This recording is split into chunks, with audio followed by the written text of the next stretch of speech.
Let's fight बयानबाजी। अमेरिकी conservative नेता और डोनाल्ड ट्रंप के करीबी सहयोगी चार्ली किर्क की यूटा वैली यूनिवर्सिटी में turning point USA advocacy group के साथ एक आउटडोर कार्यक्रम के दौरान गोली मारकर हत्या कर दी गई। ट्रंप ने कहा कि अमेरिका में युवाओं के दिल को चार्ली किर्क जितना कोई नहीं समझ पाया। To my great fellow Americans, I am filled with grief and anger at the heinous assassination of Charlie Kirk on a college campus in Utah. Charlie inspired millions, and tonight all who knew him and loved him are united in shock and horror. Charlie was a patriot who devoted his life to the cause of open debate and the country that he loved so much, the United States of America. He fought for liberty, democracy, justice, and the American people. He's a martyr for truth and freedom, and there has never been anyone who was so respected by youth. Charlie was also a man of deep, deep faith, and we take comfort in the knowledge that he is now at peace with God in heaven. Bihar के उप मुख्यमंत्री सम्राट Chaudhary social media पर trolls के निशाने पर हैं। पत्रकारों के सवाल के जवाब में उन्होंने कहा कि अगर आज नेपाल भारत का हिस्सा होता तो नेपाल भी समृद्ध होता, और पाकिस्तान भारत का हिस्सा होता तो आज वो भी भारत के साथ समृद्ध होता। संतोष होता है, लेकिन अराजकता नहीं होना चाहिए। मैंने कहा कि आज यदि वो भारत का अंग होता तो आज नेपाल भी समृद्ध होता, यदि पाकिस्तान भारत का अंग होता तो आज भारत के साथ वो समृद्ध होता। मैं तो स्पष्ट कह रहा हूं कि ये कांग्रेस की भूल है जिसके चलते हमको ये झेलना पड़ रहा है।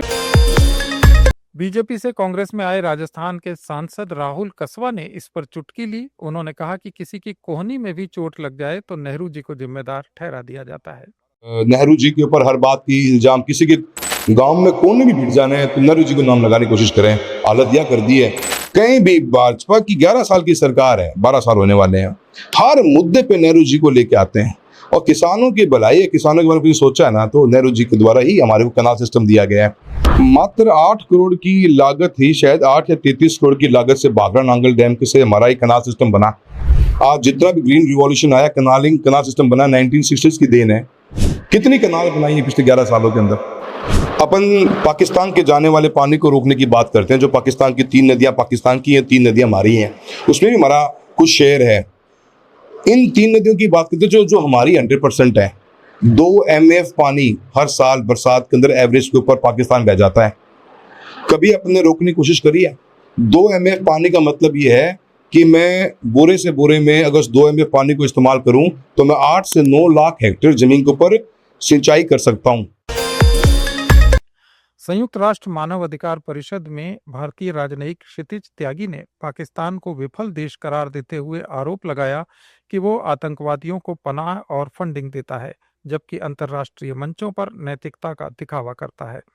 त्यागी ने कहा कि अप्रैल 2025 में पहलगाम में हुए आतंकी हमले के बाद खुशनुमा घाटी हिंसा के मैदान में बदल गई और यह हमला पाकिस्तान प्रायोजित आतंकवादियों ने किया था।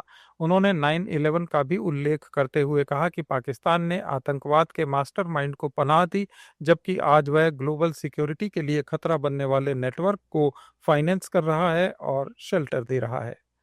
India. We are compelled once again to address provocations from a country whose own leadership recently likened it to a dump truck. Perhaps an inadvertently apt metaphor for a state that continues to deposit recycled falsehoods and stale propaganda before this distinguished council. Pakistan's systematic abuse of this forum, coupled with its routine manipulation of the OIC as its mouthpiece, has become a familiar pattern.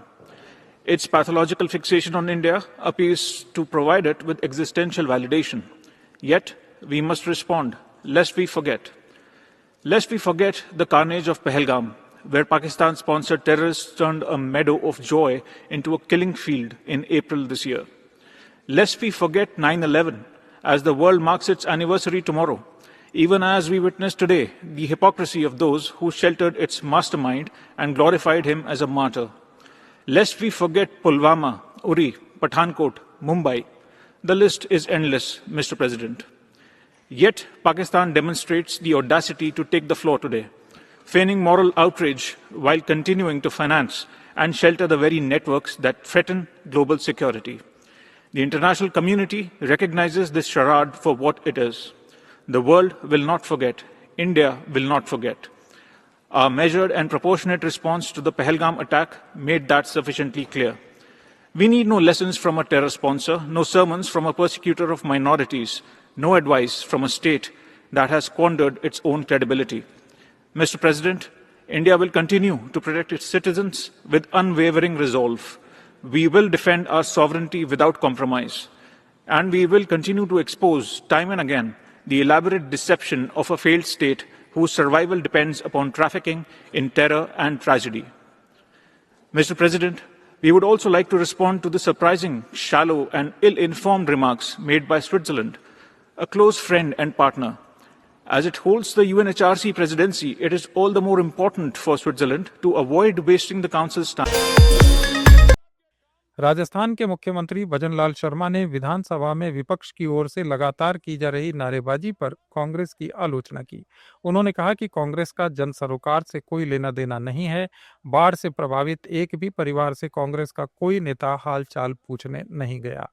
के काम के लिए है, ये 8 करोड़ जनता की समस्याओं के समाधान के लिए है। लेकिन आपने जिस तरह से सदन में लगातार व्यवधान डालने का काम किया है, आप अपने उस कार्य से भटक रहे हैं। जो कार्य आपको करना चाहिए, ये कोई मतलब नहीं है। जिस तरह से आप करते हैं, आपने सदन में जिस तरह से हमारे अतिथि किया है, निश्चित रूप से राजस्थान की जनता देख रही है। और मैं इतना कहना चाहता हूँ, जो विषय होते हैं उन विषयों को एक को भी नहीं उठाया। माननीय अध्यक्ष जी, आपके माध्यम से पूछना चाहता हूँ, राजस्थान में अतिवृष्टि हो रही है, आप कहाँ गए ये तो बताइए। आप एक भी व्यक्ति के पास गए हो वो बताइए। कहीं आके आपने राजस्थान के किसी जनता के किसी गांव ढाड़ी में जाके किसी के आंसू पोंछने का काम किया है क्या? ये जनता के बीच में गए क्या? सिर्फ ये इनका मकसद विधानसभा में रह करके अपने आप को सीमित करना है। अरे मैं कहना चाहता हूँ, वो लोग आज ये हमारे साथी बैठे हुए हैं, किसी ना किसी आंदोलन से निकल करके आए हैं, क्योंकि जब बीच में जाते हैं तो पसीना बहाना पड़ता है। ये सस्ती लोकप्रियता नहीं ली जाती, इस तरह से नहीं ली जाती। आप सस्ती लोकप्रियता लेने के उसमें ये नहीं हो सकता। राजस्थान विधानसभा में एक बार फिर हंगामा देखने को मिला, जब विपक्षी दल कांग्रेस ने विधानसभा में अतिरिक्त कैमरों को लेकर सरकार पर जासूसी का आरोप लगाया। प्रतिपक्ष के नेता टीकाराम जूली ने विधानसभा में 2 एक्स्ट्रा कैमरे लगाने पर सवाल उठाए। उन्होंने पूछा कि क्या इन कैमरों को लगाने से पहले खुफिया एजेंसियों की मंजूरी ली गई थी।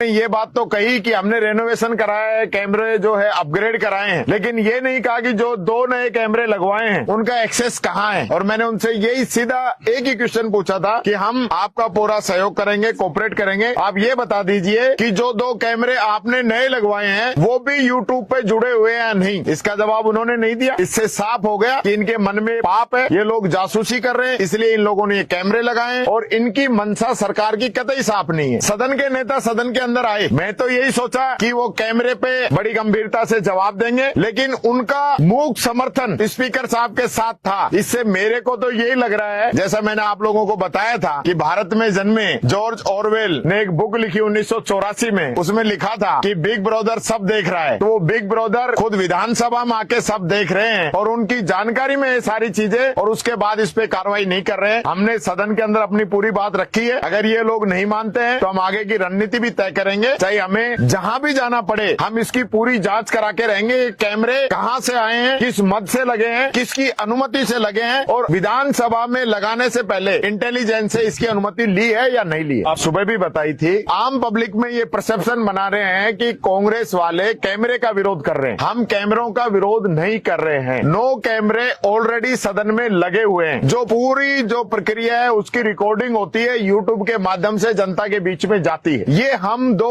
उन कैमरों की बात करते हैं जो कैमरे इस पूरी प्रक्रिया से अलग हैं, जिसकी कोई रिकॉर्डिंग यूट्यूब पे नहीं जाती है। इसका सीधा एक्सेस स्पीकर साहब का जो रेस्ट रूम है उसके अंदर है और वो पूरी एक्सेस उसमें देख सकते हैं। इसमें 2 बातें हैं। सदन जब नहीं चल रहा होता है, जब सदन की बैठक स्थगित हो जाती है 15 मिनट के लिए, 1 घंटे के लिए, 2 घंटे के लिए, उस समय भी वो कैमरे और उनकी ऑडियो रिकॉर्डिंग जारी रहती है। हम लोग क्या बात करते हैं घर की, परिवार की, आपस में, वो सारी बातें भी, और हमारी नहीं, मेरे को ऐसा लग रहा है कि मुख्यमंत्री जी वसुंधरा जी के साथ जो विधायक हैं उनकी बात भी सुनना चाहते हैं। और यही कारण है कि मुख्यमंत्री जी आए परसों, वसुंधरा जी हाँ पक्ष लॉबी के अंदर बैठी थी, वो उनसे नहीं मिले, जबकि उनको पता था कि वो अंदर बैठे हैं। और उनके पास जो विधायक बैठे थे उनको मैसेज कराया गया कि आप इनके पास से खड़े होके अंदर सदन में जाइए, यहाँ बैठने की जरूरत नहीं है। तो जो लोग खुद इतनी जासूसी करते हो, मुख्यमंत्री जी ने स्वयं ये कहा अपने कैबिनेट के मंत्रियों को कि तुम्हारे ड्राइवर तुम्हारी बातें लीक कर रहे हैं। इसका मतलब मुख्यमंत्री जी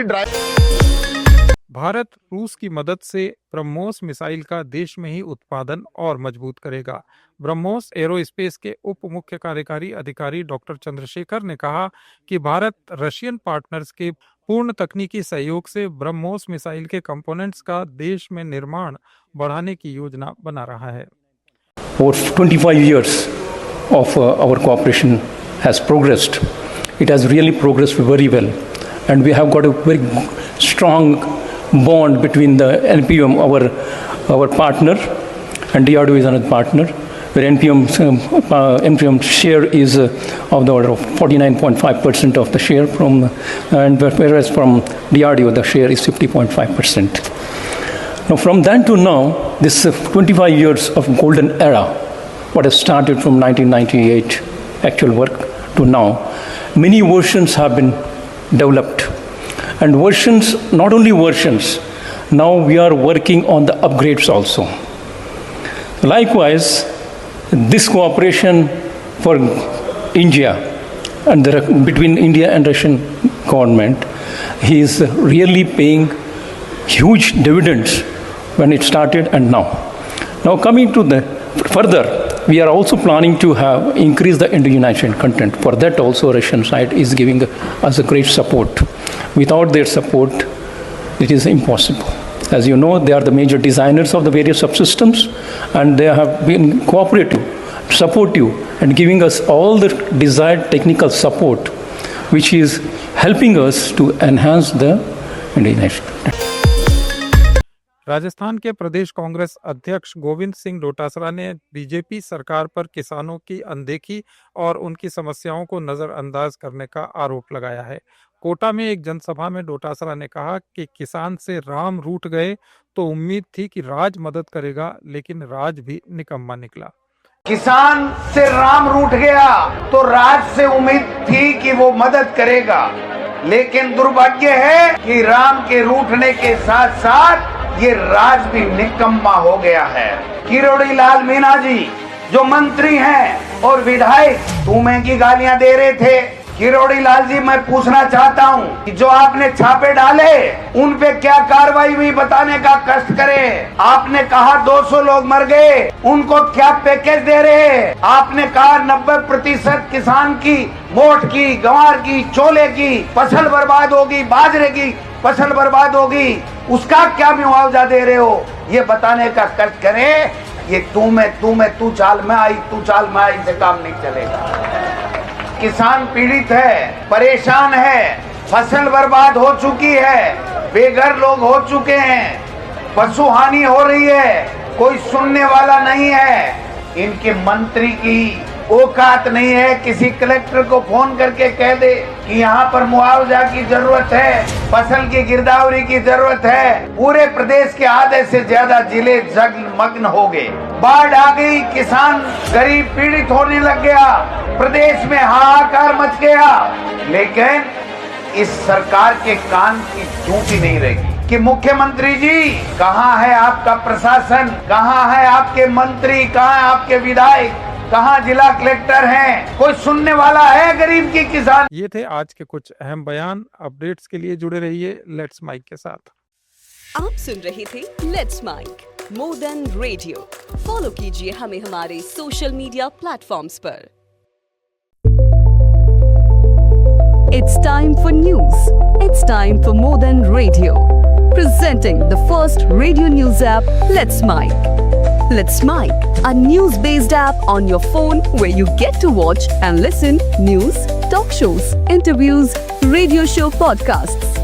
On Let's Mic, you get all relevant information of TV, print, radio, podcast, and digital. Let's Mic talks about every segment of life.